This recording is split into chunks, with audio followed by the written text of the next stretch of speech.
I love this guy. I was looking at my wife. Good evening. My name is Ronnie Collins, and I am the Mashpee Town Manager. I welcome all of you in attendance tonight and those viewing at Mashpee TV to our first public engagement workshop. This was organized for the purposes of providing information relative to the proposed wastewater facility at 0 Gunter's Lane near the Sandwich Town Line. This is the first of our 4 public engagement workshops. The others are scheduled for September 25th, October 2nd, and October 16th, all at 7 p.m. The funding of this project will be on the warrant, specifically Article 4, at the Fall Town Meeting on Monday, October 20th, 2025, at 7 p.m. If authorized by town meeting, a ballot vote on Saturday, October 25th, 2025, from 7 a.m. to 8 p.m. will be held to determine if the debt exclusion is approved. Additionally, early voting will occur at the Mashpee Town Hall on Tuesday, October 14th, 2025, through Friday, October 17th, 2025, from 8:30 a.m. to 4:30 p.m. The purpose of this workshop is to allow the public an opportunity to engage with professional staff and consultants regarding the scope of this project. Please respect the quorum and be mindful of who has been acknowledged to speak. Disruptions will not be tolerated. The format of this workshop will be a staff presentation, the opportunity for public questions, and finally, the opportunity for the public to provide comments. This is not a meeting of any public body with any quorum and deliberations. However, the chair of the Select Board, seated to my left, and the Sewer Commission chair, seated to my right, are present. I will have those at the head of the room introduce themselves and identify their position, starting with Mr. Drainville. I'm Mark Drainville with GHD. We're the consulting engineer for the town, working on the wastewater and sewer infrastructure. I'm Jared Meter, wastewater superintendent. And I'm Meredith Harris, Chair of the Sewer Commission. Michaela Wyman Colombo, Chair of the Select Board. I'm Ashley Fisher. I'm the Water Quality Coordinator, part of the Department of Wastewater Management. Vanessa Jones, Project Engineer. Can everybody hear okay? Maybe. Vanessa Jones, Project Engineer. Can everybody hear okay? Okay, I'm going to turn this over to the superintendent. Good evening, and thank you everybody for coming to our first workshop. Tonight, how this process is going to work, we encourage everybody to actively participate, and everybody should be respectful of other people's views. This is a engagement, a conversation, so please feel that you do have the right to talk and make suggestions. The way this is going to work, it's basically a 4-workshop process leading up to town meeting. Tonight being September 1st, this first meeting, it's step 1. We're going to introduce the project and clarify some of the points of the project. And then step 2, we're going to open up the discussion and identify key issues and explore these ideas. With the information we receive tonight, we'll compile a list of questions and comments and concerns.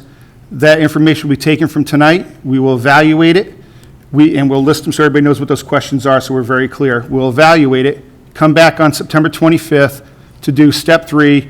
We'll present what we were able to come up with those questions, and if we weren't able to either solve the issue or do anything with it, we'll identify why. We won't just say couldn't do it. We'll tell you why.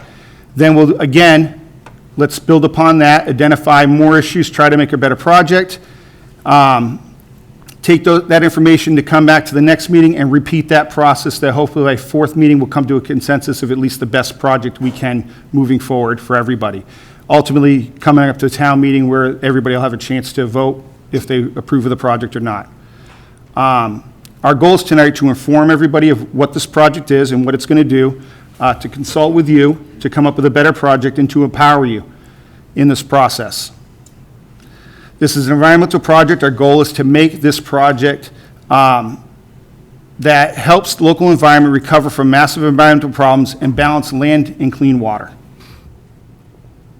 Additional public workshops will be held in September 25th, October 2nd, and October 16th, then town meeting vote, bi-monthly, every other month, meaning that way, because I guess it can be used two ways. The workshops after the town meeting. So we want to keep this going because during construction phases, there will be things that might have to change because you get on site and you start doing things you realize can't do that, or other issues. We want to keep everybody informed during this process. After the town meeting, if this is to get approved, our intent will be to establish an independent webpage. Due to a lot of feedback that we get that the town webpage is not easy to navigate and define information. So this project will have its own independent webpage that will get the information out to you, but people can go on there and look at live information as it comes about, and it'll always have it available. And then also we'd like to hold Mashpee TV information sessions throughout the thing, just showing what's going on the site for areas that people won't be able to see. There's some things that are going to happen between now and town meeting, kind of because we've mentioned that this is a fast-paced project we've been put upon by us by higher authority. So we will be conducting soil borings in that area. We'll be submitting a MEPA submission and doing permitting for groundwater discharge and conservation, et cetera. There's a lot of different type of permits we have to go through. At this time, I'm going to hand this over to our specialists in the different fields we'll be talking about tonight.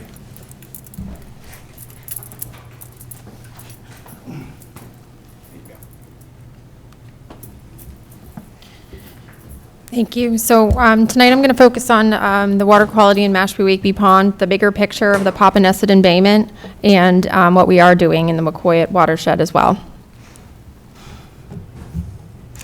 So Mashpee Wakeby Pond has experienced repeated cyanobacteria advisories since 2021, often coinciding with the 4th of July. The primary species of concern that we are seeing consistently is Dolichospermum, and this is identified via the EPA as producing an anatoxin, A. This toxin can produce some skin irritations, and it also causes neurological issues, such as incoherent speech, drowsiness, excessive salivation, and in high doses, it can lead to respiratory paralysis and long-term exposure mortality. These closures highlight the systemic water quality problems tied to wastewater management and historic development patterns on the Cape. This is just for context. Here, see if I can use the pointer. This is the Papaneset Bay watershed in its entirety. It also includes the sub-watersheds of Mashpee Wakeby and the ponds to the north. And as you can see here, Mashpee Wakeby is directly feeding into the Mashpee River and downstream into Papaneset Bay. They're all interconnected. The nutrients are eventually leading to Papaneset Bay. The nutrient of concern in our estuaries is nitrogen. The nutrient of concern in our ponds is phosphorus. So this is why I show you this on the right. This is the watershed specific to Mashpee Wakeby. As you can see, the area in the blue is directly feeding into the Wakeby Basin of Mashpee Wakeby. The area in green is the land area that's feeding into the Mashpee Basin. So the land use practices within the Wakeby area are feeding directly into the Wakeby Basin. So a lot of the water quality concerns that we are seeing are happening in the Wakeby Basin and then migrating down south to the Mashpee Basin.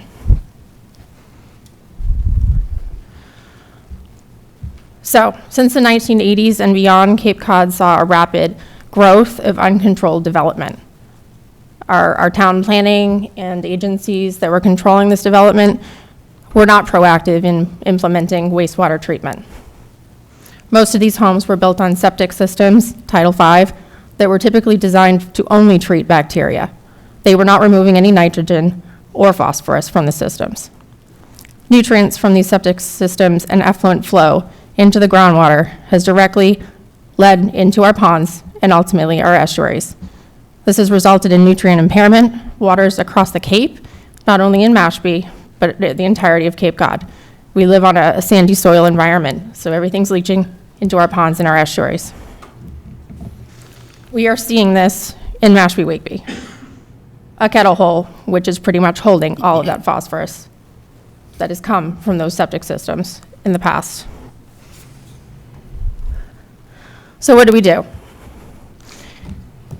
We hired a consultant to conduct a diagnostic assessment, and that initiated in 2022 due to residential concerns. Residents came to my office begging for some guidance on what we can do to protect our waterways, and specifically Mashpee Wakeby, the Mashpee River system, and Papaneset Bay. What was found was internal phosphorus cycling in the bottom waters was a major driver of these cyanobacteria blooms. Contributing land practices, fertilizers, yard runoff, septic loading, specifically in the north, called out by the Ed Eichner SMAS report. Those parcels in pink are directly producing or leaching phosphorus into the Wakeby Basin. Those were the ones that the SMAS did measurements and soil testing, and they did find they are actively leaching. They are within a 300-foot bound to the pond, therefore 100%, close to 100% of the phosphorus is entering the Wakeby Basin. So 75% of the phosphorus load from the Mashpee Basin is originating from the Wakeby Basin. So that's why it's so important to take a look at the Wakeby Basin prior to Mashpee, which is what the town is choosing to do in our initiation of the alum treatment for the Wakeby Basin that was approved at the past town meeting. The diagnostic study showed us that there was an issue with phosphorus loading. We also can see this at the Cape Cod Commission's pond stewardship program. Throughout the years, we saw an increase of phosphorus in the bottom waters in both basins. Here I'm highlighting the Wakeby Basin. Right around 2016, 2017, the sediment really gave up. Its holding capacity was gone for phosphorus, which is why we see a significant rise in 2019, and the phosphorus elevated to over 10, over 11, and then eventually over 15 in 2024, which is why those algal blooms were becoming routine year after year, right around the same time. So the recommended treatments from the diagnostic study that SMAS completed were to look at internal phosphorus controls. The recommendations were dredging, aluminum sulfate, and aeration. Dredging isn't feasible. It is very, very expensive. Aeration, there is a lot of technical things that would need to be worked out, power supply, where we would run those lines. It's very complex, and it hasn't worked in a lot of environments. Aluminum sulfate is the tried and true method, which is what the town has voted for, and we have released our RFP to conduct the engineering, dosing, and permitting for that, for a hopefully 2 years out treatment only within the Wakeby Basin. What was also recommended was external loading management strategies. The first recommendation was sewering, to sewer the upper area of Wakeby. That's the area that's contributing to Mashpee Wakeby the most. Stormwater improvements. We are doing that at the town boat ramp. We are also doing that at Adequan Park. We are looking at various locations that were called out along the pond to do improvements. We are also looking at the other recommendations, but really enforcement of our buffer zones and our conservation jurisdictional areas. So that's the gist of the Mashpee Wakeby study and the diagnostic assessment and what the recommendations were. But I also want to remind the public that we are not standing still in Wakeby Bay. The projects are ongoing. We currently have a Wakeby Bay groundwater recharge evaluation that was funded by the town in a previous town meeting. There are complications here. Joint Base Cape Cod groundwater PFAS contamination is complicating things beyond our control. So just for some context, this is the Mashpee portion through the Massachusetts Estuaries Project of the watersheds and the subwatersheds of Great River, Hamlin Pond, Upper Wakeby Bay, and the areas of Mashpee's ownership. This is the PFAS groundwater plume. It is very, very difficult for the town to tackle wastewater recharge in an area that is contaminated with PFAS. We don't want to further the contamination further south into our embayments and risk shellfish habitat and other species and invertebrates that live there that are highly vulnerable. So we are looking outside the PFAS area for recharge. We have identified locations. We are studying those locations. It is ongoing, and we're working with GHD and Joint Base Cape Cod to get that done. So this is just another picture for you to look at the Wakeby Bay embayment and the PFAS plume. This is both Mashpee and Falmouth, and as you can see, it's most of the upper watershed of the Wakeby Bay system. Where do we put the recharge water? That's the bound and the land use control area in yellow, and this is the PFAS bound in red. Recharge has to be outside this area. That means pumping the water in an area that isn't within that zone. So it's become very, very difficult, and I know GHD and our partners and our engineering firms are working very diligently to find an area where we can do that. So that being said, I'm going to move it on to GHD to talk about this project.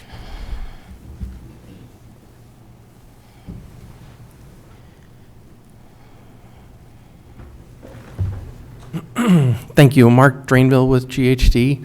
I'm going to give an overview of the planning process a little bit and also talk about some frequently asked questions that have come up in this process. I wanted to start with a slide that I pulled out of a presentation I did almost 20 years ago, and it's unfortunately still applicable today. This describes the issues on the Cape. Problems that we're facing are due to excessive use of septic systems, leading to an abundance of nutrients in the environment. And as Ashley had mentioned, it's nitrogen and phosphorus. Most of the work that we've done in the town so far we've only needed to focus on nitrogen. The freshwater ponds in town, however, are impacted by phosphorus. So this is an area that we're going to talk about today that has an impact on both freshwater ponds and the coastal estuaries. So just as a graphic here, so everybody understands, this is your septic system, which is underground. You have a leaching system that takes the moderately treated wastewater from your septic system into a leaching system, which then releases the water into the environment. That water is rich with nutrients, phosphorus and nitrogen, and those are then impacting our freshwater and our coastal ponds. So most people who have a septic system on their property have what's called a Title V system. They are the cause of this major environmental problem that we see, not just in Mashpee, but on the Cape as a whole. When these systems are used in less densely populated areas, septic systems work well. They are intended to protect human health. They're not necessarily meant to protect the environment. If you're using them in a less densely populated area, you can rely on dilution of the nutrients and they don't have much of an impact. When you put these systems into more densely populated areas, you don't get the ability of the environment to dilute the nutrients, and that's when we run into problems with our freshwater bodies in town and the coastal estuaries. It's not only the Cape that's seeing this problem. We're seeing this up and down the East Coast, Maryland and Chesapeake Bay, Long Island Sound, the Great Bay in New Hampshire. This is a problem that is pervasive in this country. Some of you may recognize this image up here. This is from the 2015 Watershed Nitrogen Management Plan. It shows sewering plan for the town, and as some people have noted, it did not show the Mashpee Wakeby area in 2015. What I would like to note, though, is that areas around here, and this is Sandwich, are shown to be sewered, or planned to be sewered, and I'm going to talk a little bit more about this shortly. Some of you may be aware of this, but this is there was a lawsuit filed by the Conservation Law Foundation, and it was targeted at the town of Barnstable, DEP, and the town of Mashpee, and it was due to not progressing forward enough with the cleanup of the coastal estuaries. So just want to make sure everybody is aware of that. That's kind of spurred a lot of the action that you're now seeing on the Cape. That lawsuit has spurred a lot of action. Ashley showed this figure a little while ago. This is the figure from the diagnostic study on Mashpee Wakeby Pond. It shows the target properties that are contributing phosphorus. I do want to point out that this was a study, or emphasize it was just recently done, and I think it was presented as soon as recently as December of '24. So it was about 8 months or so ago that those results were presented. So this was not in the 2015 plan because the results were not available then, but this type of work was alluded to in the 2015 plan. So I have a couple of segments I wanted to go through where we tried to take some of the major questions that have arisen from a couple of the public meetings that we've done and see if I can address some of the questions, and of course we'll take more questions afterward. So the first one is, why was this area chosen? I want to start by talking about what's been going on with regard to planning work and implementation of the plan in the town. So the town is in the midst of progressing work in the Papaneset Bay watershed. We've implemented Phase 1 that has just started up, 2 months or so ago? I think about 2 months ago we started up Phase 1. Phase 2 sewering plan was awarded, and it is starting up this month. So the work on Phase 1, that work in Pompanesett Bay is progressing. Future upgrades in Pompanesett Bay will require additional treated effluent recharge capacity. We need to find area to be able to take the highly treated wastewater and put it back into the ground. It's a challenge. Ashley mentioned one challenge, which is in the Wakeby Bay area, which is the PFAS plume, but there are other challenges that we face with this. This work is underway to find additional what we call recharge capacity, but this remains right now. This is our next challenge in Pompanesett Bay. We can't take any more. We can't do any more sewering until we can find a place to put the treated wastewater. Same thing in Wakeby Bay. In addition to the PFAS challenges, we also face other environmental challenges that we're tackling.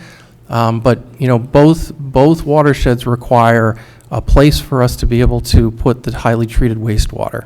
So we are focused on all watersheds in town. It's just the two big ones right now, they face major challenges.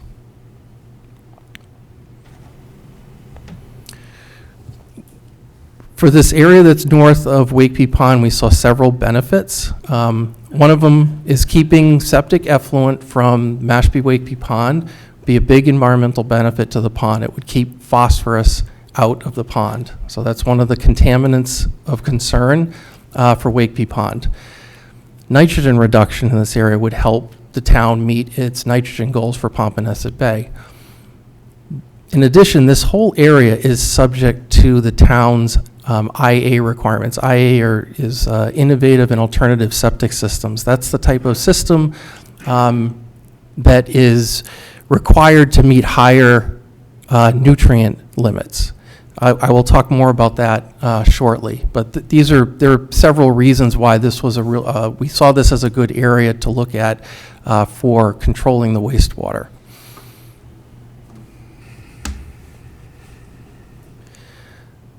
We did do an evaluation of this area, looked at a couple of different options. Because, as I think many of you know, this area is fairly isolated from the rest of the town.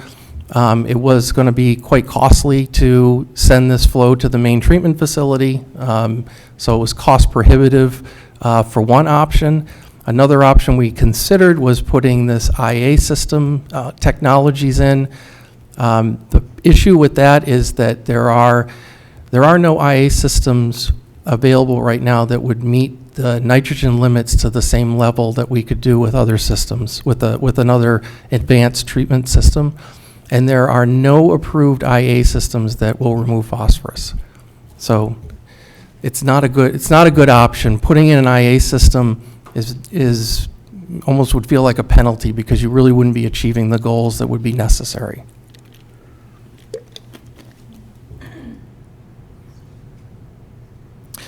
So this is the 2015 plan again. Again, I'll point out this area again was not shown at the time to be an area that would be planned for sewering. I do want to point out this is the Sandwich CWMP, which was issued after the 2015 Mashpee plan.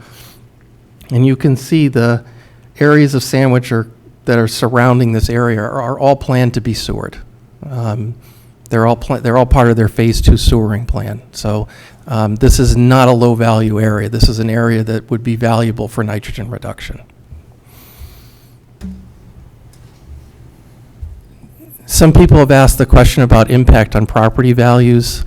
I'm not a financial advisor, so I don't want you to think that I have any kind of a crystal ball with regard to property values, but I do want to talk about some of the things that are important to think about when it comes to the topic that we're talking about today.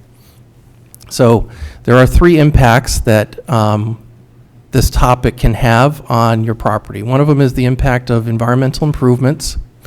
The second is the impact of the availability of sewering on property values. And the third is the impact of avoiding the need to have an IA system. So I want to say that a Title V system is an environmental liability. It does not remove nutrients. So that's a liability for the environment. Title V system can also be a financial liability, and I'm going to talk about that as part of this.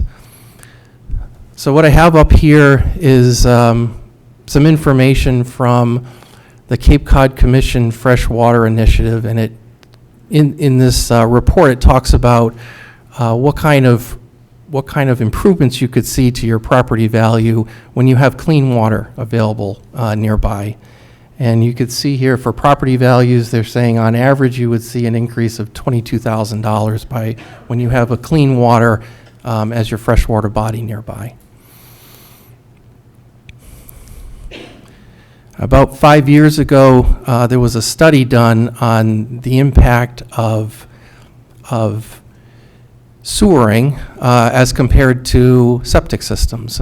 This is a study that shows 2 communities in Massachusetts, Acton and Boxborough. They're neighboring communities. They share a school. And the town of Acton added sewers in 2002 or so.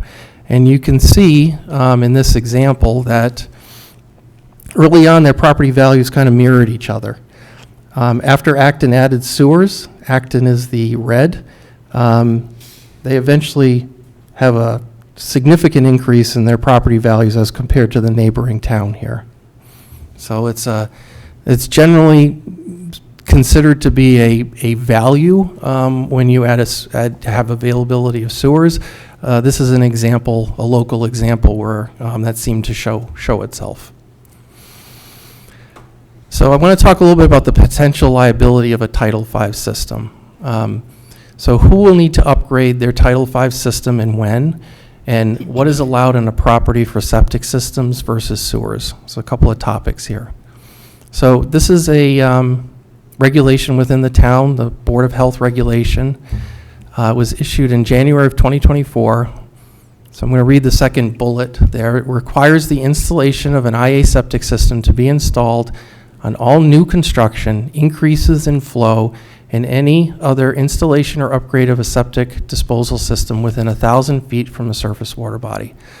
So, you know, any expansion of a house, adding a bedroom, failure of a system, you'd be required, if you're within 1,000 feet of a surface water body, to put in an IA system. There's a very large part of this area that is subject to these regulations, including this area north of Wakeby Pond right here. So everybody is subject to these 1,000-foot regulations within the town. And there's other parts of the town, but I'm just focused on this area here. So any expansion, new construction, failure of a system, anybody in this area would be subject to having to put an IA system as opposed to, updating your Title V or putting in a Title V if it's a new construction. That's not an option here. In contrast, this is what's called a flow neutral bylaw that the town had to put together for its sewering properties. This was a requirement as part of a funding package that the town gets for putting sewers in, makes them eligible for 0% financing. What this says is that if you have a property that's 40,000 square feet or less, you by right can have 4 bedrooms. So if you have a 3-bedroom house and you want to add another bedroom and you're on the town sewer, you can add another bedroom. If you are already at 4 bedrooms, there is a provision in this bylaw that you would petition the sewer commission to request a variance, but that would be the process if you're on sewers. So the impact of environmental improvements, you saw this 20,000 or so increase potential in property value with having clean water. The impact of the availability of sewering, the example I showed shows that what's commonly expected is that sewering a property generally increases the value of a property, and avoiding the need to have an IA system, it seems like there's a significant environmental benefit and potentially a significant financial benefit if you don't have to put in an IA system. I would like to do a facility overview and show a couple of things because we haven't had much of an opportunity because this has been a fast-paced project and we're trying to catch up. But I do want to share some things. So this is something that everybody's seen. It was done as part of a study, really just to look at available land, okay? So this figure shows a proposed site plan for the site, and I want to point out a few things. I have some photographs to show of some examples from elsewhere. So if you bear with me, I will show you a couple of these. So the white areas are all the developed areas. This is Sandwich up here. Okay, this is the Sandwich Mashpee town line. What we're looking at is a subsurface treatment system in this area, a subsurface leaching facility here, which is very similar to a septic leaching field. And you could see the distance. This is actually a underground system also with grass meadow planted on top of it. You could see the distances. I don't know if you could see them, but this is about 100 feet, and as you're here, we're looking at close to 200 feet. This is to the area where it'll be disturbed, and as you get to here, it's closer to 300 feet.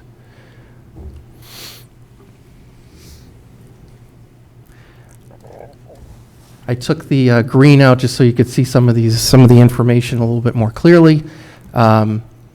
This area here, the town, the area that would not be used is being proposed to be Article 97 land. So that's, this area that you would see out here.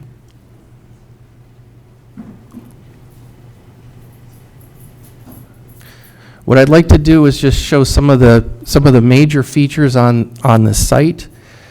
So the first is, some of you may remember we were originally looking at trying to put an access road in here. As we all got into the detailed design, we saw a much better opportunity, and that is to come off a portion of Sandwich, which is already paved. It already provides access to this, actually to the town line, and provides us a much shorter access to proposed facility area up here. What we would need to do is to put some underground utilities in this area here. I will show you, this is what a utility access through a wooded area might look like. So it's not paved, it's just something that would be kind of maybe like a walking path. I mentioned this area here being a leaching facility. This is this is exactly like your septic systems, like your Title V septic systems. You have a leaching field on your properties. This would just be a larger one, but it would be very similar with, the plan would be to have grass planted on top of that. I want to show you some examples of some leaching fields. So this is Ocean Park in Oak Bluffs. I don't know if anybody's ever been there, but this is a very picturesque park located right where the ferry terminal is in Oak Bluffs. And this is this entire park is a leaching facility. So where they have their fireworks in August. This is the Ocean Edge Resort in Brewster. This is another leaching facility. This is where the resort has their weddings and obviously other kinds of outdoor activities. So this is usable, potentially usable land. It's not land that would go to waste. So the other portion of this that I'd like to talk about is the subsurface treatment system. I'm not using the word treatment plant because that's not really what this is, okay? This is a treatment facility. You have this in town. We call it a water resource recovery facility. That's not what our plan is. This is Willow Bend. This is a Willow Bend treatment facility, and this is their maintenance garage with parking for all that. That's also not what we have planned. What we have planned is a subsurface treatment system that is on the state's list of on-site septic systems. So if you wanted to put a septic system in, you could go to the list and you could get a smaller version of what we're looking at here, an amphidrome process. That's the type we're looking at. This is one of these systems located on the Cape. I'm only showing this to let you know that it's a subsurface system. This is the treatment system here. And all you can see is the access points here. It does have a small building off to the side, but the treatment system is all below grade. There's nothing in the treatment system that you would see. This is a profile of a treatment system. This is the grass or the grade at the top. Everything is below grade with a small building on the top. Again, this is no different than if you end up with an on-site IA system. You would need a small version of this. You would need a small version of even this structure on the top. You need to have some kind of facilities to provide air to the system. So it's really just a larger version of what you would end up with on your property if you had an IA system. As far as the small building is concerned, I have a couple of images here. We are looking to try to put the building into a hill. See if I can back up for a second here and just point out the building. So this is the below grade treatment system, and this would be a building that we would be putting into the side of a hill. The portion that you could see, we would try to make it look like this is the Falmouth Road pumping station to have a Cape Cod exterior look. And this is the Brewster VFW, it's a facility kind of built into a hill. So we're trying to minimize the visual impacts on this as much as we can.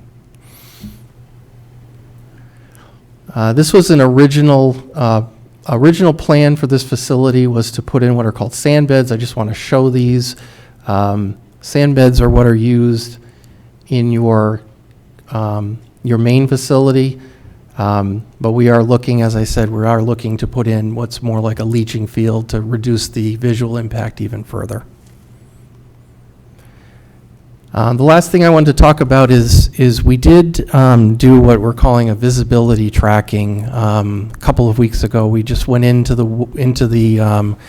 this area and had someone wear what's called a high visibility yellow jacket, something that's used on the streets so that you can protect people from being hidden. And we had someone stand with a camera, and then someone went out 50, 100, and 150 feet. And I do want to show that, once you're at 50 feet, you do see that person. You can kind of see them right there. You know, once you're at 100 and 150 feet, they're kind of out of view. So, you know, we do think that the visual impact is going to be pretty minimal, because we're talking 100+ feet as the distance from property lines, never mind the where the tree line is. So that's all we had tonight. Turn it back to the town manager. Thank you, Mark. At this point, what we'd like to do, that concludes the presentation. Would like to entertain questions. So I'd like to invite folks to come up. Just simply identify yourself and ask the question that you may have. There is no such thing as a stupid question. We're going to try to answer it to the best of our knowledge and ability. And if you don't get an answer tonight, then we will conduct the appropriate research depending upon the question and get back to you with the answer, and just make sure that we have your contact information. So with that in mind, I'd like to open it up for questions. Now, again, if you have comments, we're going to listen to them as well. But right now, this is the session for questions. And after we get done with the questions, then we will entertain the comments. So I'd like to open it up to questions. Yes. My name is Mary Adams, Olexac, Capstan Circle. I have two quick questions. The first one is, you did not mention the new Massachusetts regulations, which require that the town reach a certain level of compliance in 20 years.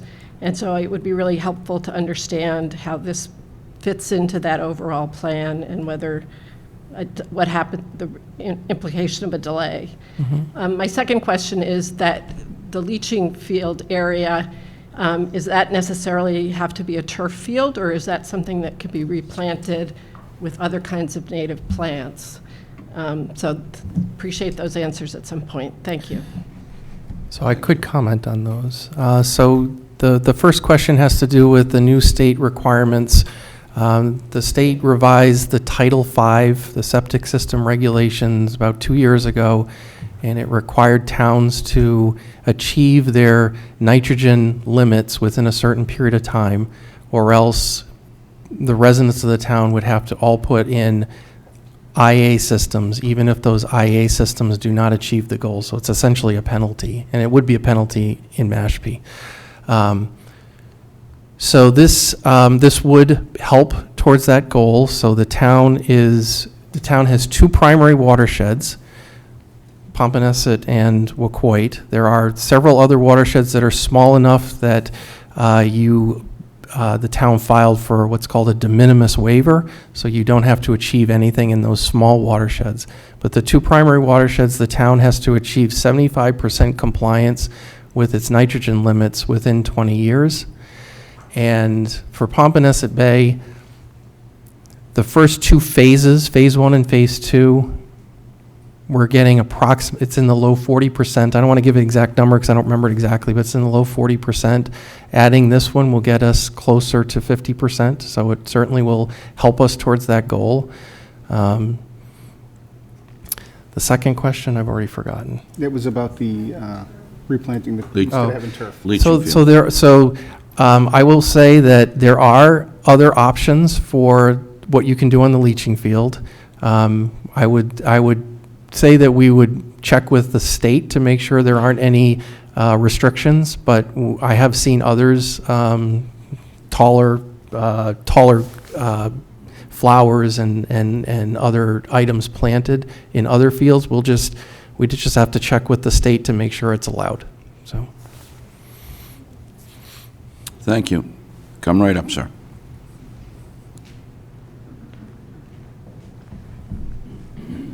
Hi, Brian Hillfrank. I'm down at Notre Dame Lane. Couple of quick questions.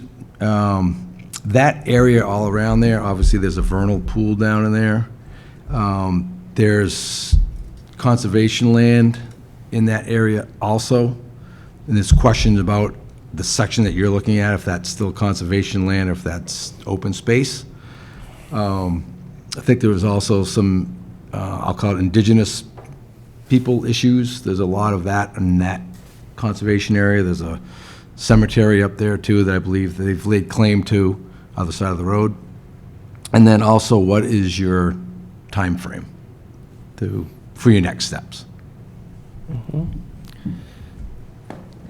Thank you. And the last one, I think also there's a wellhead potentially up in that area that needed to be evaluated as well. Thanks. So I can comment on a few things.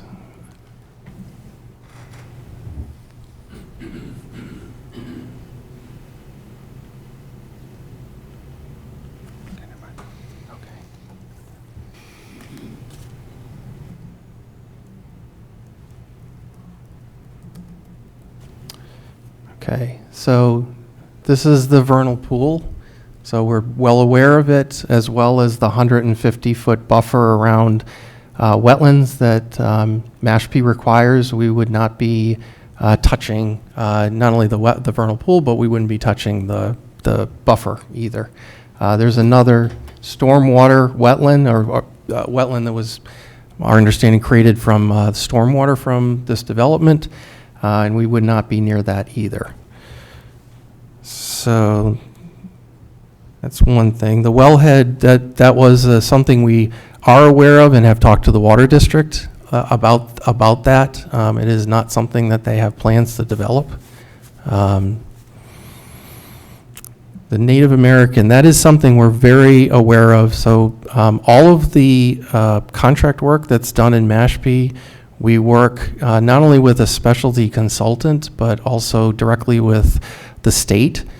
We have a permit that the state has created specifically for the town and specifically for this multi-year project.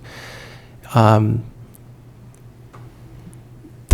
specialty consultant evaluates each area as they've evaluated this area. They provide recommendations to the state. That may result in either what's called an intensive evaluation, where the consultant goes out and they actually do an archaeological study on the site, and it could further result in, and likely result in, monitoring during construction too. So this is heavily monitored process as far as the Native American, impact in this area. The time frame that we are looking at is we have so we've mentioned that we filed for funding through the state, which the town did receive.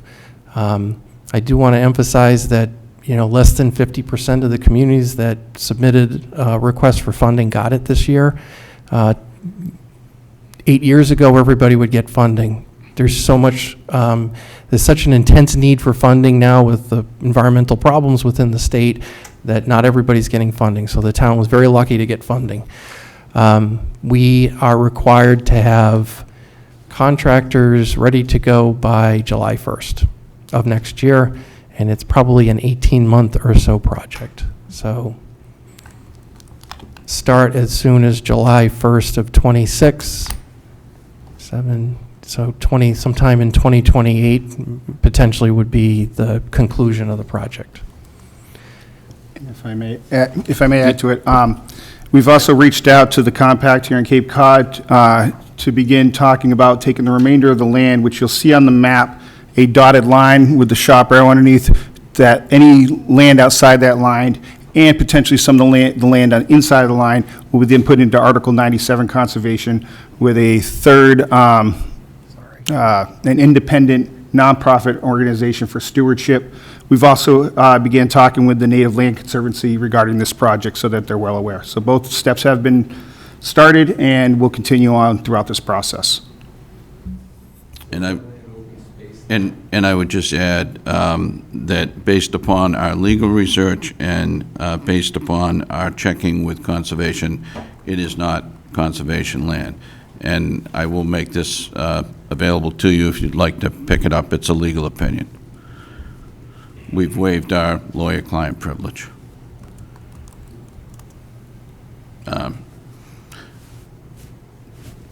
come right up.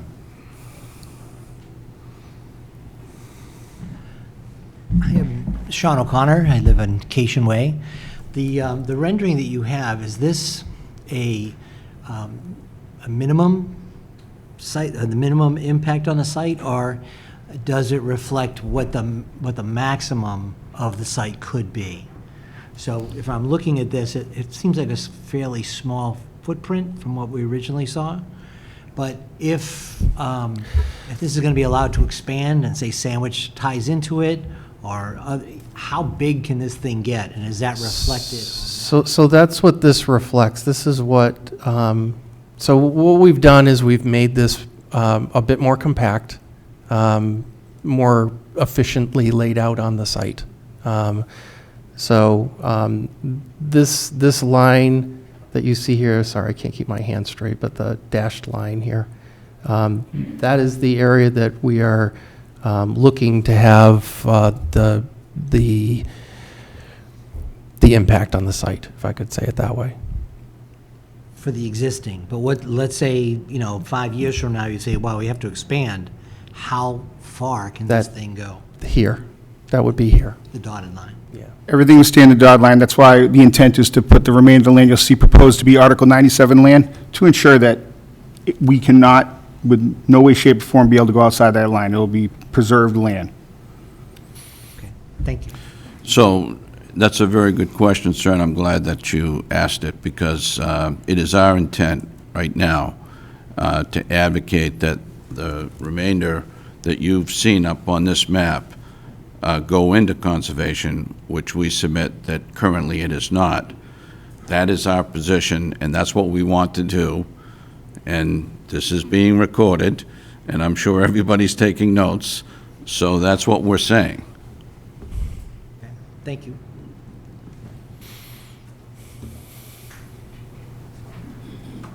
Yes, sir.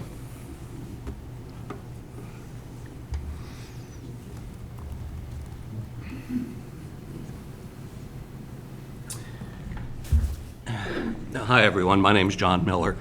Pardon my naivete on hydraulics, but what water is being treated at this facility? Where does it come from, and how does it get there? So it's the... Or is it just groundwater? No, it would be wastewater from the area north of Wakeby Pond, from the residents north. So in other words, the properties along Gunter's Lane would be tying into this facility much as And the other and phases others. of the sewer system are? And other roads in this area in Mashpee. Then, okay, so if the potential future expansion area is shown up there, what would precipitate the need to expand it if all of the available construction along Gunter's path or road or whatever it is already exists? Yeah, okay, yeah. It would be so the town of Sandwich also is contributing phosphorus to Wakeby Pond. If I could go back to here, so that would be the Green parcels. So it would be the potential of tying in some nearby properties from Sandwich. So this is from the diagnostic study that the town commissioned. And so the purple or the pink properties here, this is the Mashpee. The green properties are properties in Sandwich that are contributing to the water quality issues in Wakeby Pond. So would it follow then that those properties in Sandwich, or the town of Sandwich, I guess, is buying into this concept, literally and figuratively? Yes, How do I verbalize that? we've had meetings with them, and I don't know how to put this, but they're generally in agreement with this concept. Okay, so that expansion area sounds like would be contingent upon Sandwich becoming a partner in this two-town project. I'm not familiar with the term Article 97. I see it on this map. It's not on the map that you have there. There's some other differences between the two, the one that showed the facility. What is, and I see that it's proposed as opposed to existing, so what is an Article 97 parcel? Conservation. Conservation, okay. Meaning that it's not currently designated as conservation land? That's our position. Correct. Okay. And that proposed Article 97 property is fully outside of the dotted line for future expansion? Correct. Thank you. Helpful, appreciate it. Yep. Yes, sir. No, I'll get right over to you.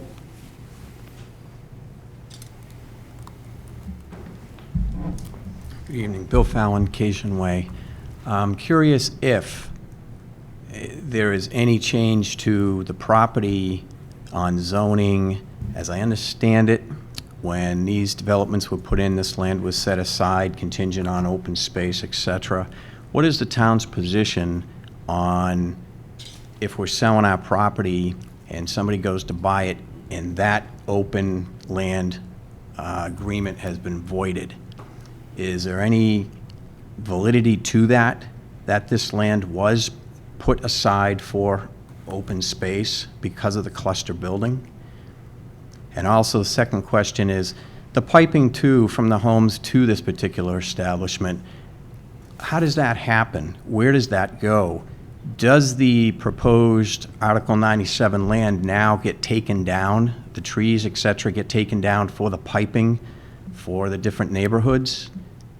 So the piping is in the, and this is true for the sewering that's done in the entire town. The sewer piping is done in the streets.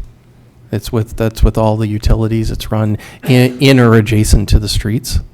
So we would have I showed a photograph of what this might look like, but we would just have a utility corridor that would carry the wastewater collection pipe, potentially power, and gas along that. But the other areas would not have any utilities in them.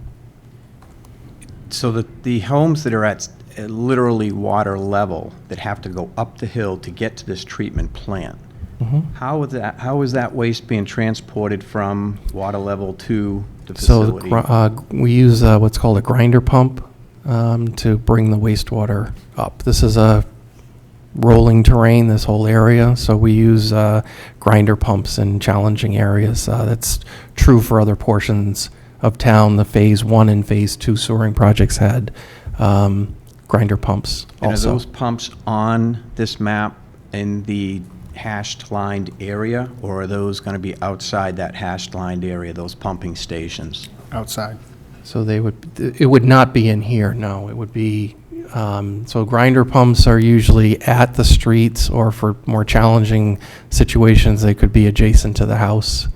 The wastewater has to come from the individual houses, and the pump would typically be quite close to the house. So these would be miniature pumping stations. Do we have any pictures of what those would look like outside of this map? I don't have them with me, but we can bring them. We can have them. I don't have Absolutely, them. we can get 'em. If, in the Phase 2 project that we're doing right now, Pirates Cove, the whole area of Pirates Cove is being serviced by these because that area as well is done. But what you would see, and we'll get photos for you definitely, is there's approximately a 24-inch lid that sticks 6 inches above ground. And the reason why that has to be above ground, it relies on air pressure to turn on enough switches, so it has to have access to air. So it sits above ground. Like Mark said, it'll either be up by the road, depending on the pitch, but if you're like against the pond and everything's going downhill, it'll most likely be at your house, and that one pump will pump it up the hill, through the whole system, and to the plant. We're trying to avoid putting in actual physical pump stations. So each home will actually act as its own pump station.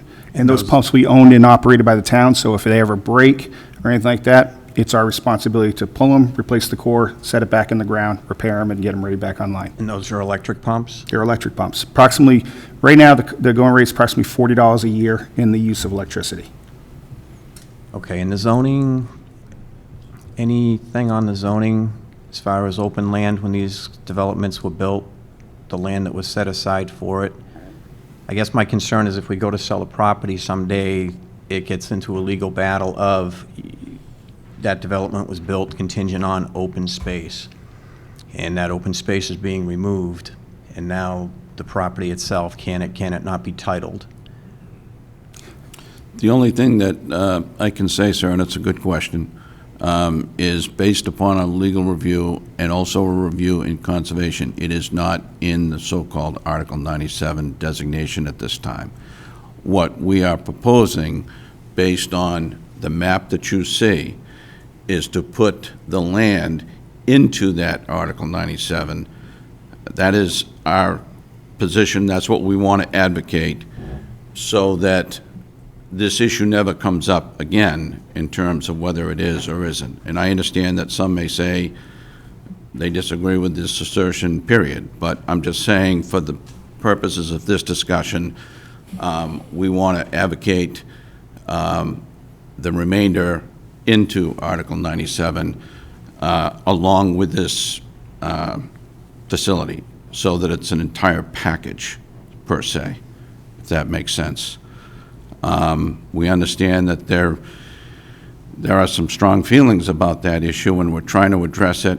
And what we're also trying to do, quite frankly, is to absolutely minimize this facility. We don't want anyone to see it from their home. We don't want anyone to look out from their back porch or wherever and see this. And we're very confident that that is not going to happen, and that's what we've tried to depict this evening. Great, thank you. Thank you for the question. Yes, ma'am.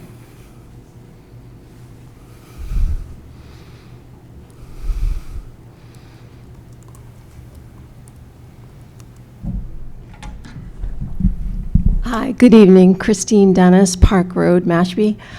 My question is, could you remind us how many homes that this proposed plant will sewer? And perhaps on one of your screens with the pointer, you could kind of circle what streets, because right now it seems like we're only looking at Gunter's Lane, and I know that there's probably a lot more homes that are going to be sewered. Thank you. So I'm not sure if I have a good figure to show that, but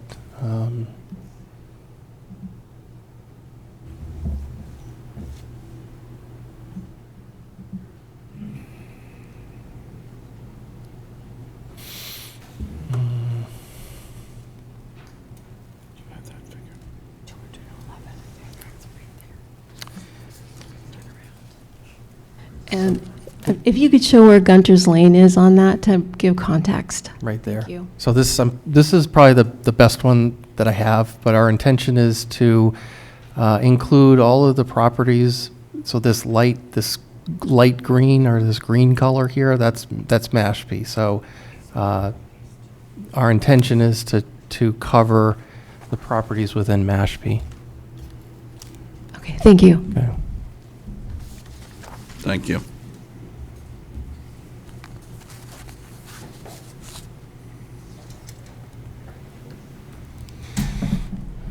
Good evening. Good evening. Chris Aziz, Gunter's Lane. Just a couple of questions. I'm eager to see the independent web domain, and who's the contact for that, if we have questions for it. Is that you? Yes, absolutely. Yes. Thank you.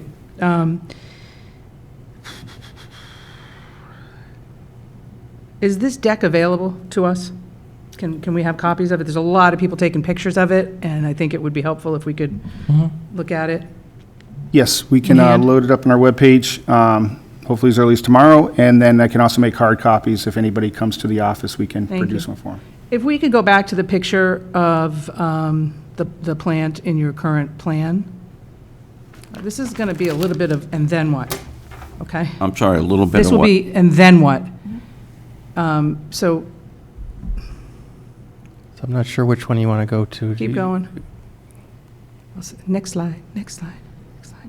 Keep going. Yeah, almost, there we go. Oh, okay. So, yeah, this does just, it highlights Cation and Gunter's.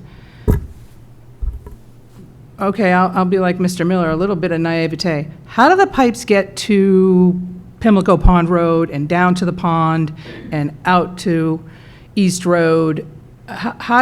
Where are we coming out? And it looks like it's coming out into Gunter's Lane at the cul-de-sac. Is that it? So there would, the main collection pipe here, and it's kind of a small pipe, it may be 3 inches or so, pretty small pipe.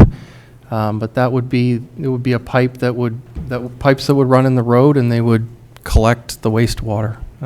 So it would go all the way down Gunter's Lane, out to Pimlico Pond? So the direction of flow would be more from like the outer portion, so like, Pimlico Pond and up Gunter's. How do you and get then up there from Pimlico Pond Road? It would all be in or adjacent to the streets. So any road would come into that neighborhood. Every road outside of this neighborhood would come out to the entrance to that development area, come in, ultimately go through. So yes, everything would run underground through and up into the plant through that utility area that we've outlined. So everything comes in and ultimately goes down Gunter's Lane to the cul-de-sac and out to the plant? Yes, For, I've heard 240 homes, potentially. potentially. So can you approximate how long our road would be torn up and So from tearing up to final completion, they could run the length of that road with piping, I'll just use Gunter's example. That area there, they could probably lay the pipe in a matter of a couple of weeks tops. Then what they do is they put a temporary patch on the road. It has to sit for 90 days. The reason why is we want it to compress as much as possible because ultimately we will mill and overlay that. So you'll get a complete mill in the road and you'll get a complete curb-to-curb repaving of that road. And that's why we do the 90 days, so it doesn't settle and crack after we do the work. this would be an inform in, help me out, 2018, did we go on town streets? Yeah. So there were assessments to every home in Pimlico Heights when the roads were taken publicly. Several of our neighbors have identified that they're still paying for those assessments, and a question's been raised, can they get an abatement for the remaining since we're tearing them up and redoing them? That's a good question, I thought so. and we will get you the answer. Unfortunately, I paid mine in full. It's not unfortunate, that's how I roll. We've also had questions in the neighborhood about what we've heard that other locations were, and you fielded several questions in one of the meetings, but what were the other locations? Why were they discounted or discarded? Folks would like to know where they were and what the reasons were. And if you don't have to elucidate it now, but if we can have that. I mean, I can address it now. So there's 2 other properties in that area that are almost of size. They're a little small, but they're privately owned. So we could have gone through 2 processes. One, purchase the properties, which with property values would cost us a lot more money. Or we could have done a taking, which still would have required us to spend the money to the people for taking it, fair market value, and then risk the chance of being sued by those property owners if they didn't want to give up the land. And if we'd gone to court, most likely we would have lost immediately because the judge would have said, why aren't you using the town-owned unrestricted land that's right nearby? So there were 2 other properties that were looked at. They're right abutting to each other. I wish we had a farther, they're a little more to the east. So I think this is my last question. The access from John Ewer Road out to get down there and into it, that's a private road, as I understand it, in the town of Sandwich. And so my question is, how are we able to persuade or how has Sandwich agreed to allow access on a private road Existing to- curb cut. this potential infrastructure? There's currently an existing curb cut at that location. That was why it was picked, because there already is an existing curb I'm cut. sorry, I don't really know what that means. So you can't just, on any town road, you just can't cut in a driveway, you can't cut in another road, you have to go through a process. This area is already existing, so we're just using what's already been approved and there. And without speaking for Sandwich, I can tell you that they are fully aware that we want to come in that way. And they've agreed to it. He was here today. There has been discussions about that, yes. I'm pensive. I understand. I think that's it for me for now. Thank you. Thank you. Yes, ma'am. Hello, Colleen Schofield, Gunter's Lane. So it sounds like there's been discussions with Sandwich about access from that road, but no confirmation that it's agreed upon. If it is not agreed upon by the town of Sandwich, what would be the plan? Reevaluate. We'd have to keep reevaluating. The intent is not to come into your neighborhood. It's I been very understand, clear. but if it's not agreed upon by Sandwich, the backup plan would be back to Gunter's Lane, or is there another option?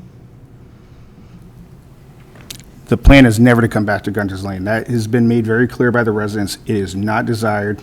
And I have said before that I do agree that the amount of traffic it would take to build this facility would not be appropriate for that road. And it wouldn't even be safe, I don't think, at this point. Okay, so if Sandwich doesn't approve, what's the backup plan? Do we have one? Not as of now. We Okay. should start looking. And when do you expect to have an answer from Sandwich about if this will or will not be approved? I can reach out. Definitively, hopefully soon. Before or after the town meeting, do you know?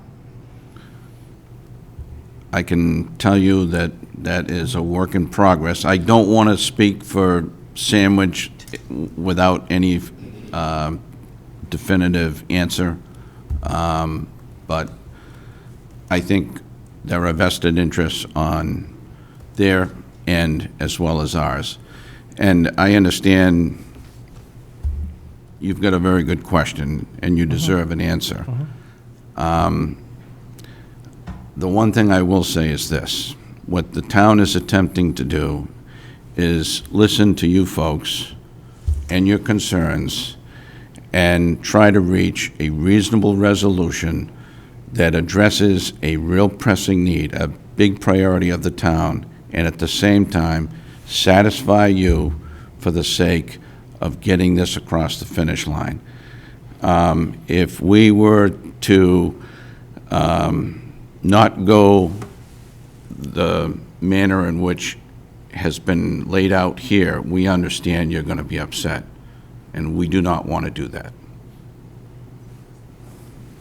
Thank you. And I understand the intention is not to go through Gunter's Lane, and we certainly appreciate that and the change in the plan that was made. My fear is that if this does not get approved by Sandwich and we don't have a backup plan, that it will potentially go through Gunter's Lane, even if that's not the intent, and that's never your intention. So maybe we could think about another backup plan if it doesn't go through.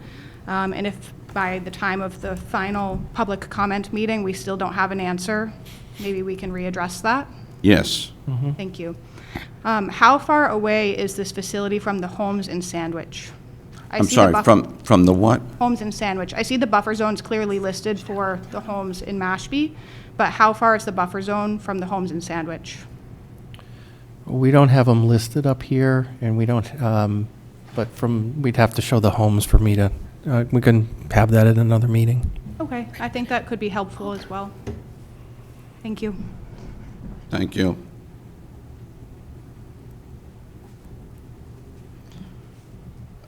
Yes, sir.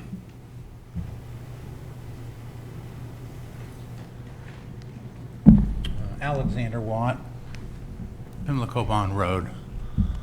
So A lot of good questions tonight. Very simple one, though.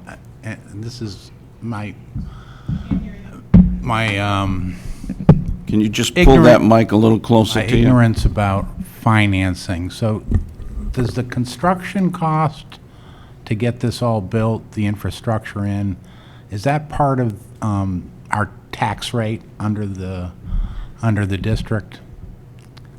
Yes.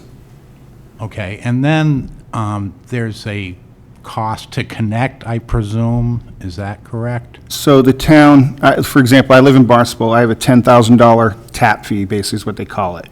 The town of Mashpee has not implemented any tap fee. The feeling being that you've already paid for this in your taxes, why should we charge you again to be able to tie into the system you paid for? So have not instituted any sort of tap fee, because we also have a cost from wherever we put that connection point. You still, as a homeowner, are responsible to make it from your house to that connection point.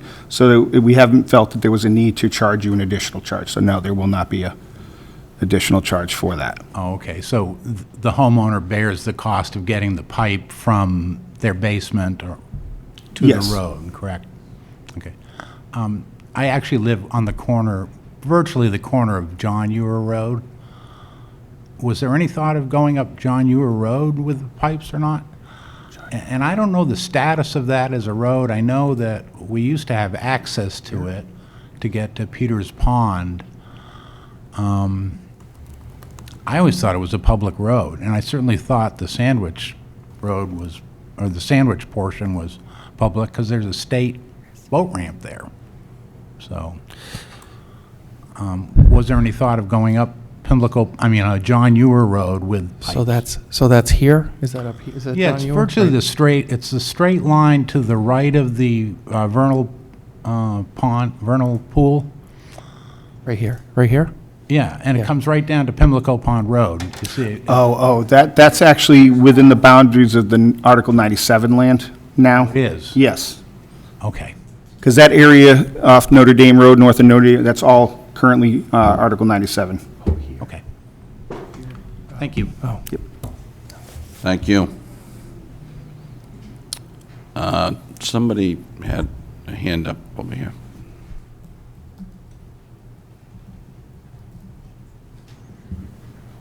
Diane Colner from Gunter's Lane.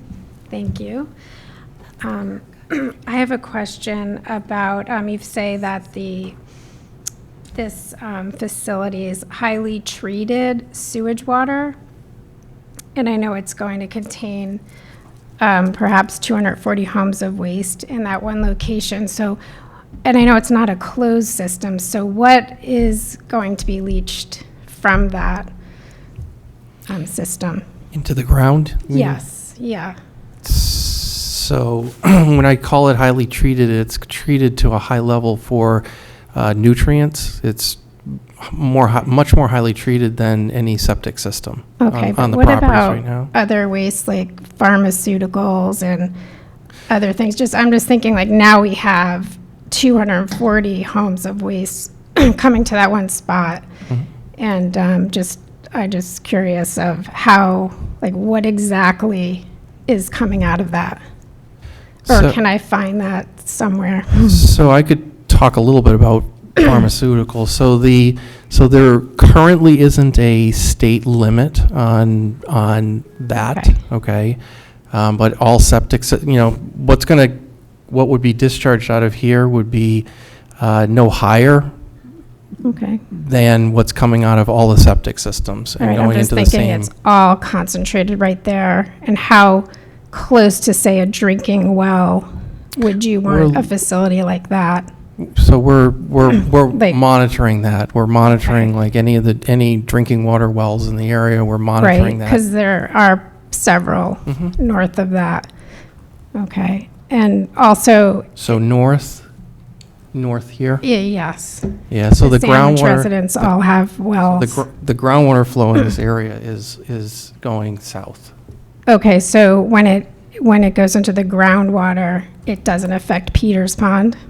It all goes south? No, it's the direction of flow is towards Wakeby Pond. Okay. Also, I had one more question. How many years would we benefit from this system, or decades would it take for this to impact the Wakeby pond water? Immediately. Yeah, it's immediate. Thank you. Thank you. Yes.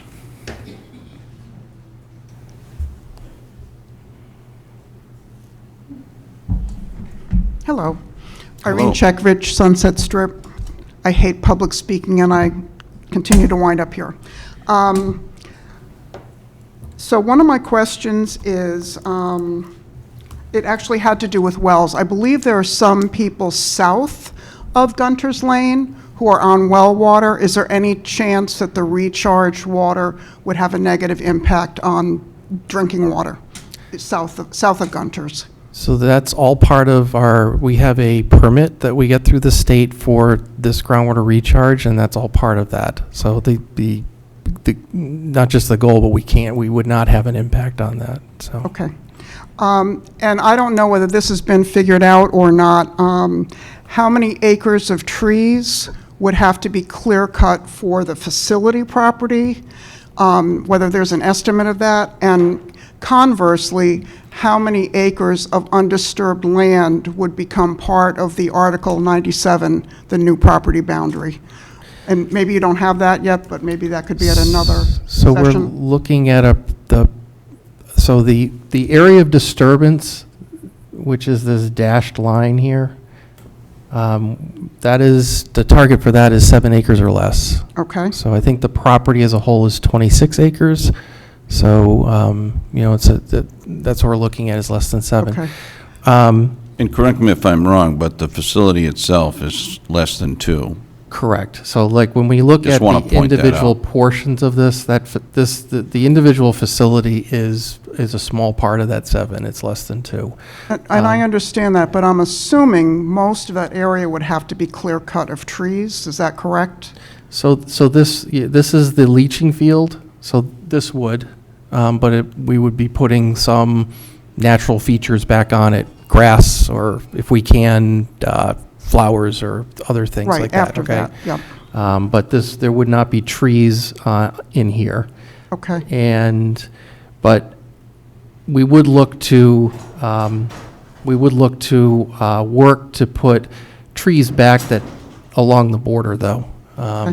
And the same thing, if we needed to here, we would look to put trees back. This is an area that initially during construction, they may need to take a little bit of this space, but we'd look to plant that back if it's going to remain as undisturbed. So. Okay. And one other In that question. green area, Irene, we're talking about having a nice feel for the cottontail. Got it. And I'm having. Seriously. I'm having trouble finding on the map how how all the wastewater is going to go from all these properties to the site. Is that dotted line that is like kind of an elbow? I can't find it on the map. No, No, she's talking about we're in the process of laying that out right now. This is not currently showing the sewers on here. Okay, so right now, you don't have a plan of how that wastewater will get to We it? do, we do have a plan, I just don't have it with me. Oh, okay. And I'd like to add with the conservation, like I said, I had talked to the compact here in Cape Cod, and they explained to us also that the area where the leaching field is, so when we say Article 97 land, that is the minimum amount of land that we could put in that we plan to put in Article 97.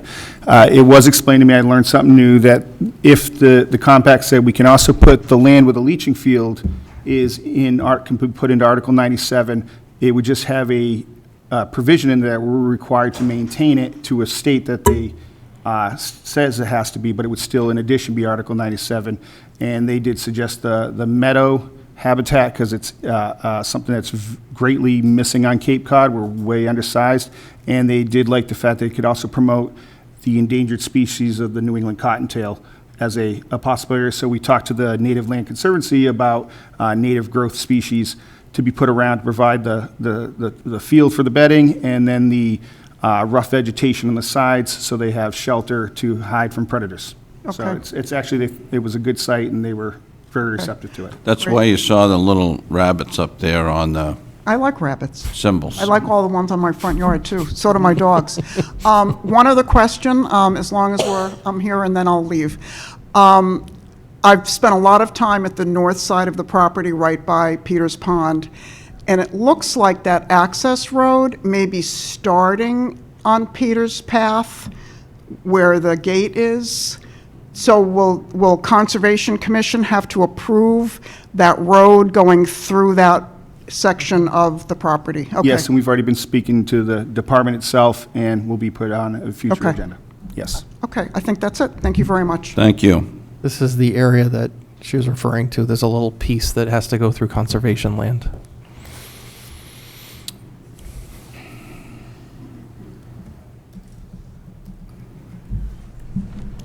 Hi. Yes. Laura Srnalavic, Gunter's Lane. I'm curious about how you're going to address the topography, because this is lots of hills and valleys. You're talking about putting it into the hillside, but wouldn't the facility itself have to be parallel or on the same level as the leaching field, or can it be below or above it?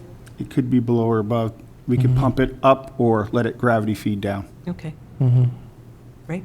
And the green squiggly lines, those meant to be trees? Trees, yes, just to show, if we have to disturb anything for construction, the intent would always be to replant to as much as possible to enclose it. Okay. So it's a tree line that's represented in the survey. So you could see, some of this is on private property, but it is the tree line.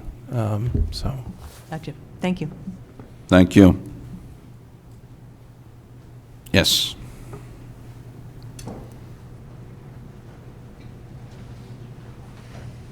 Hello. Hello. Heather Fisher, Katuitt Road, Mashpee. To better visualize my question, can you put up that other map showing the homes on the north side of the pond?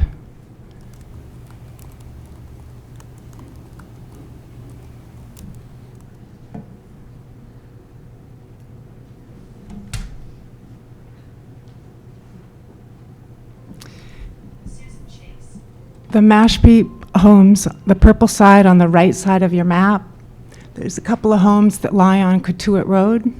Are those included in your plan? You talking about up here? Down here? Yes. So we do intend to cover the properties in Mashpee that are on Katuitt Road. And where would the pumping station be? That's a long distance. So there isn't a pumping station, but each property would have its own pump. So each property would have its own pump, and the pumps would pump into a single pipeline in the road. Okay, because that's a long distance. They actually do push, with the company that we have, was selected during our bidding process. That's one of the reasons I said they can handle a lot of head pressure and go a long distance. And on Martha's Vineyard, where I'm from, so I always use that as an example, we have those pumps, they can pump miles with the right topography. It just Uphill. depends on the amount of head. So they're a very good system and reliable. All right, thank you. This is a very common system used on Cape Cod, so it's not the first one. Before we get to anyone with a second question, has everyone that has a question had the opportunity to ask?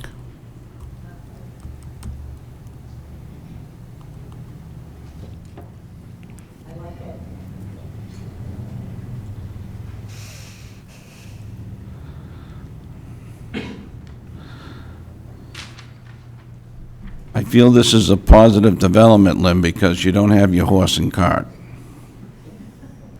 It's right in the car, I can bring it in. Hi, Lynn Barbie, I live on Surf Drive. So I have a GHD paper that basically shows that same map, and it's called the Proposed Service Area. It's what you have up there. So I'm curious, because the previous person was on Katuitt. So if you're on Katuitt, don't you have a pipe that goes along Pimlico that then goes up to the? So all the streets would be connected. That's true in any part of the town. All of the streets, all of the piping in the streets, they're all connected to each other. So, because that's what's confusing me about this map here, is it doesn't actually show how, not everything is going to go through Gunther's, is it? It's going to go through a pipeline, a pipe. That in- goes up through Gunther's, Yeah. but why wouldn't there be a pipeline from the Katuitt stuff along Pimlico that then goes straight up into the service area? Because why does it have to go all the way around into Gunther's? Can't it go just straight up through? So we can't pass through private property, we can't pass through conservation land. I mean, these pipes generally run in the street, so that's, But it looks to me like there's, you have, on the map, you have Notre Dame. On that map, it's in the corner there. It's Notre Dame. So. Lynn, which map are you referring to? The big map. Oh, okay, Very all little right. corner on the right-hand side of the big map, go to that's the- Notre Dame Street. I've driven up it, I know. Thank you. Yeah, so the right-hand, the little inset there, that's Notre Dame. right here. You want to look up, is this the map right Yeah, here? yes. So that's going to be Seward. Yep. So that pipe from Notre Dame goes into Pimlico, to Goes Pimlico down. Pond It's gonna go Road, down. and then down. Yep. That's how sewering Okay. works. It's all in the So- streets. So then all the properties that are on the, what I will call the south side of Pimlico, which are the ones that literally are waterside, their wastewater will go into a pipe that's on Pimlico that then goes all the way around into Gunther's and then up? Yep. It seems like there's a whole lot coming from both sides, because we have Katuitt and we have, I don't know, I have these other streets over here that's the corner, or the, going around the corner that gets us into Sandwich. It's like the whole thing is going through Gunther's. Isn't there some other way to make it not all go down Pimlico, from everybody's house, down Pimlico, around into the entrance, which is where you start with with Pier Veneer, and then turns the corner and goes into Gunther's? So everybody needs to connect into a pipe in the road. And there's, It's okay. already, the pipe's going to already be In- there. in the road. It's, yeah, so, I mean, it's not there now, but it will, Right, you right. know, everybody's going to need to, from their house, and this is true everywhere. Right. Okay, not just, Right, you not gotta just go here, in it's everywhere in town, everywhere on the Cape, that these are going in. The individual house connections go to a pipe in the road. Right. And then that pipe is going to go, there's going to be a So there's single. only one, all of those, the pipe that goes along Pimlico, picking up the shit, as they say, all the way along, then that turns up into up into Pier Veneer, and then takes a right and goes on to Gunther's, and goes to the cul-de-sac and goes up. Correct. And on the way, it's collecting flow from all the houses that it passes by. I guess a good example would be if you look at Phase 2, you have Mashpee Neck and all of its side roads, or excuse me, Pirates Cove, then Mashpee Neck, you're picking up both sides, and they hit the main trunk that continues up Mashpee Neck, picks everybody else, goes into Asher's Path, goes up to Carlton, comes into the plant. So it's the same concept. It seems not very efficient. But what do I know? I'm not an engineer. Because when I first saw the proposed service area, I thought, well, that's a lot, all the way from Katuitt, all the way sort of around the corner over into what Sandwich area. And it's, what has to happen first is the pipe going into Gunther's before you can do anything else. So the whole system is put in place first. All of the piping in the roads, that's all put in first, and all that piping needs to be tested. Okay. And then individual houses can then tie in. So the whole piping network in the road would be put in first. All the way down Pimlico and, because all the way down, all of the streets off Pimlico will be also part of the sewer system. Yep. Okay, so my other question is,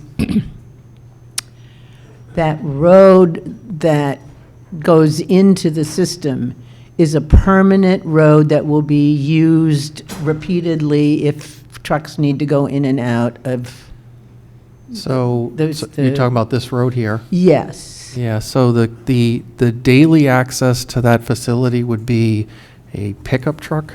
Pickup truck. It would be a pickup Pickup truck. trucks, okay. But the construction trucks will come Oh. from, presumably from there. But then after it's all constructed and everything, pickup trucks will continue to go up and down that road to get to the system. Okay, that creates other questions, but I won't ask those now, thank you.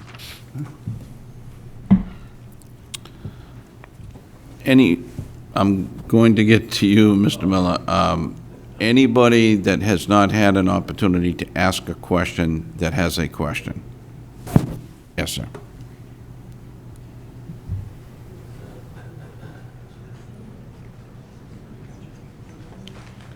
Kevin Schofield, Gunter's Lane. My house is still hooked up to our well.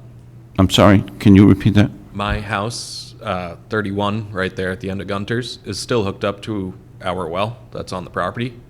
How concerned should I be about that? It's part of our evaluation if we're aware of any houses that are currently using wells, have private wells. So I don't currently use it. I'm on town water, but it's still there and it's still hooked into the house. And like all the pipes are run, I can turn it on at any given point. Do I have to be concerned that it's going to be leaching chemicals into the house? No, you don't have to be. I have to look into that because from what I understood, that once everybody got water, they were supposed to be disconnected from their wells except for irrigation.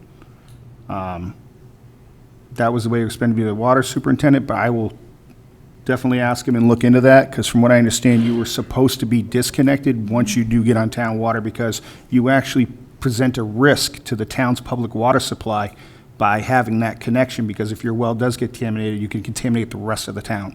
So it should have been disconnected in itself already. But I'll check into him because I could be totally wrong, but that was the way it was explained to me. If I could just ask you a question, Mr. Schofield, is this for your irrigation system only? I don't have an irrigation system. Okay, that's that doesn't concerning. make sense to me.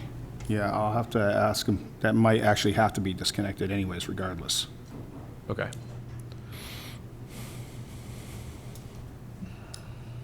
Is 31, you said your number?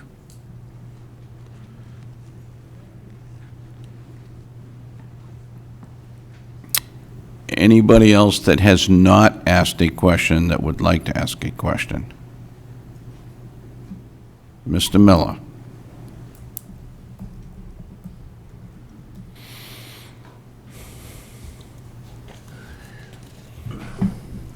If I were more efficient, I wouldn't need 2 bites at the apple, but thank you, John Miller. It seems like a pervasive question here tonight is that final pipe that's going to go to the facility. You say you have a plan, but it's not available tonight. So with your little laser piece there, could you show us where that plan would place that pipe, if it's available on this map? Yeah, kind of. So the pipe would run in the road. Yeah, but how does it get, the last mile of pipe that goes to the facility Right here. is right there? Oh, okay. So I think that's what a number of people were inquiring about. Oh, okay, sorry. All right. Okay. Yeah, earlier I mentioned that we would bring gas, the sewer, and possibly water, Okay. through this. And then it's no coincidence that that appears to be the closest point to where the pipe has to enter the facility to start the treatment process. That happens in the This in is the- that, this is whole, the- that area there. that is the And then beginning. it drains into the leaching fields down. Okay, Yeah, that makes more sense. Part of what I was getting at, if we didn't know where that pipe was going to be, I was wondering if there was a plan or a backup plan to take that pipe across what is going to become Article 97 conservation land. But you just said you're not allowed to take a pipe across private property or conservation land. So there is a correction to that. This past year, the governor signed an article, and I believe it was due to the offshore wind project where they had bringing all the power lines to shore through where I live in Centerville. Yeah. It became a very costly process to get around everybody's property. So the governor signed this year that for utility crossings, conservation land can be used. But in this case, we would have it built beforehand or have it already written in that basically all we can do is maintain that pipe. We couldn't add to that pipe. We couldn't do any existing connections. We Well, have to maintain it. since the conservation land hasn't really been defined yet, what you need to carve out for the pipe would pre-exist designating the parcel for conservation. Yes, it would just be written in that it'll still be conservation at that point, but we would be required to maintain that pipe, and ultimately, we'd be legally responsible if we didn't do it. Okay. And then just sort of a technical question. I think we all understand that the cost of the pipe from the house to the street is the homeowner's pocketbook. The grinder pumps, which I think you said might be more prevalent here than in some areas of town, as much as one per house, is that part of the homeowner's cost, or since the town owns it and maintains it, or is the town paying for the pump? That was one of the requirements we found out after Phase 1, the state instituted a new rule, and for us to get SRF reimbursement for the project, we have to own, operate, and install the grinder pump. And where does that pump, is it near the house or near the street? It depends on the property location. Usually, we prefer to do it near the street just because of easements and takings of properties in order to do that, so we can have utility access to repair that pump. But you will find locations like against the pond, the houses are close to the water, down at the bottom of the hill, so we'd have to take an easement all the way down the property and get that pump station as close as we can to the property itself. If there's any incremental cost to having a grinder pump associated with a particular property, does that impact what would otherwise be the cost to the homeowners of a pipe without a grinder pump? And who picks up that differential? Meaning Meaning, rather than a single straight pipe, you've got a pipe with two cuts in it and a pump somewhere in between those two ends. There's electrical work and so forth, so all of that incremental added cost that a homeowner would not have to bear if they did not require a grinder pump has to be paid by someone. So whose nickel is that?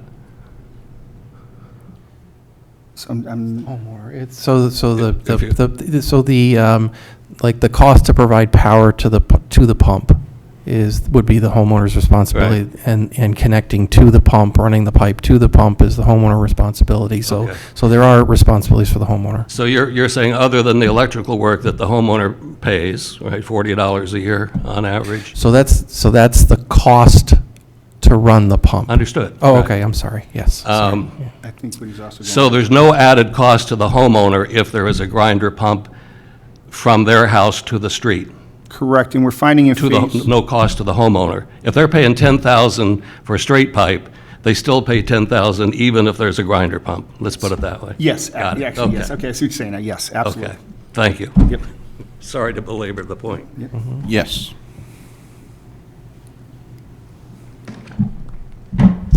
Thank you. Colleen Schofield, Gunter's Lane. At the beginning of the presentation, you guys discussed alternatives that were considered as opposed to this, and one of those was connecting to the Mashpee main treatment facility. I understand that was not considered strongly because it was more expensive.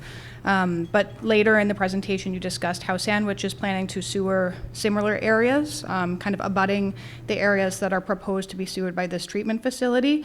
Has there been discussion, and if so, what has that entailed about the potential to connect to one of the Sandwich main treatment facilities as opposed to doing this project? Has that been a consideration, as the distance would be much shorter? And if they're planning to sewer the surrounding areas anyways, is it possible that we may just connect to their pipes, and that may even be a more cost-effective alternative? So Sandwich is sewering of that area is in what they call their Phase 2, which is many years out. They'll do it other areas first, then work their way down. If they were to opt to to be part of this project here, which is they're indicating right now, like, so we have got no confirmation that they're interested, they're looking into this. They would be responsible for any of the costs associated with any expansion to that treatment plant within that other area or any pipes being laid or connections. That's what they have to vote on. That's not our cost. Where it's not, wasn't just the cost of going down to the plant. We only have a certain amount of recharge we talked about earlier. And every house we crossed going through Sandwich, we would have had to have paid for to bring it down the roads. And then we would have been legally obligated to allow them to connect to that pipe because we crossed their house, in front of their house. And we don't have the area to take on that flow. So it wasn't just cost, it's also that recharge capability. Our plant was designed to take care of a certain amount of flow within our area, and that would have exceeded it. But if they were, way ahead of their project, it potentially could have been something we could have looked at. But they're actually much farther behind than we are on this area. Okay, and you said that's phase 2 for Sandwich? Yes. Okay, if this project does not go through, if it does not pass the vote, is that still a consideration once they get to phase 2 and they sewer the areas surrounding this, that we may be able to hook up to their system? That would be up to them and what their recharge issues are. And I don't know if they've even explored if they're that far into their process to even know what that is. Okay, thank you. Thank you.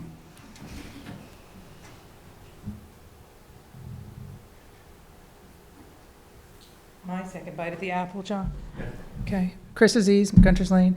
How often will they need to access the site? Once we're all done and dusted, okay? So how often is somebody going to be going down that access road to do whatever they do? So everything will be on SCADA. I think in the beginning, it'll probably be at least once a day. Somebody will go in there and just walk the site, make sure everything's good, make sure everything's topped off, make sure the computer's actually saying what it is, because I don't trust technology as much as some people. I'm still old school. But we haven't filled us yet, so. But somebody will be on it at least every day, and then on the weekends, there'll be a visit just to check again on the site. And then as time goes on and if the system continues to prove out, because we have to work through the startups and the growing pains, it could be less, as little as 3 times a week, 2 times a week, depending. And is there any removal from the site of anything? Twice a year is what we're estimating to be septage removing. You take out the solids that we take from, sorry, you said twice a year? About 1 to 2 times. Sorry, it is going to be at most once a month, and it could be as little as once every 2 months. And what should we expect in terms of malodorousness? When they're taking it out. When they're taking it out? I don't know if you can describe how they... I think you're questioning the odor? Is that what you said? Yes. Yeah. Yeah, We're going to smell it? Yeah, it's unlikely you would. So first of all, the facility would have odor control, and it's unlikely that anybody at this distance would smell anything. What about when they're in there taking the solids out? We're going to... I would... Closed pipe. I'm sorry? It's a closed pipe, so I don't think... Yeah, I wouldn't think, Okay. yeah. Okay, that was one. So regarding the grinder pumps, I see on the map the GP in front of my property line and everybody else's. If I lose power, what happens with that grinder pump? Does it stop working? It does stop working, but we are equipped because we own, operate, and install. Every one of those control boxes we were talking about that control these pumps, they do have an emergency generator backup, which we provide. It's literally, we go up, we just stick the plug in, and the thing just kicks on, does its pump down. It should take roughly 35 seconds is what a good runtime is. In a central location? Actually, we haven't gotten that far in the design, but we did do that design in Pirates Cove, where I would have a central pump panel. We connect in, pump down 20 to 30 homes all at once, move on to the next one. We haven't gotten that far in this design here to even consider if that's an option, because there are things we have to look at to see if it actually works. And it could be partial, it could be the whole system, or it could be none, depending on. Because it's not an unheard of thing for us to lose power in that area. And you can drive down, I'm going to get to Pimlico Pond Road in just a minute, but it is not at all unusual for us to lose power because of trees coming down on Pimlico Pond Road and taking out lines. So the chambers do have a design capacity so that for the size home it has, I will find out what those hours are of time. So, but I believe it's, was it, at a minimum, I think there's a standard. At least 8. I don't remember, yeah. Yeah, I will find out definitely Okay. what that time is. So on the subject of Pimlico Pond Road, I don't know if you've driven it, but it's a lot of fun to drive. It's no fun to walk on. And so if we're going to be tearing up Pimlico Pond Road, can we look at getting us a sidewalk? Or, making that road safer for pedestrians? There are people trying to walk their pets. And, I mean, was young and foolish. I used to run on that road. I don't do that anymore. Would But that make you happy? a sidewalk, I would make a lot of people happy, yeah. If I could have a cut through to the pond, that'd be good too, but I don't know that anybody's going to give up their land to let me do that. Just right outside of Pierre Vernier to scoot right down to the pond. I can't make any promises tonight, but I can tell you that I can discuss that feasibility, possibility with the DPW I'd appreciate director. that, thank you.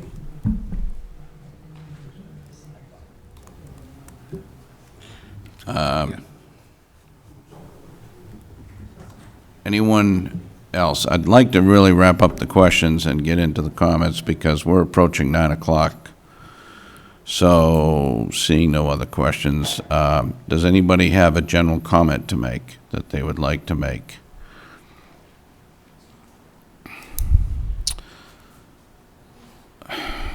Mr. Miller. First bite of the comment apple. I just want to say. Oh, you got to go to the mic. I just want to say. You got to go to the mic.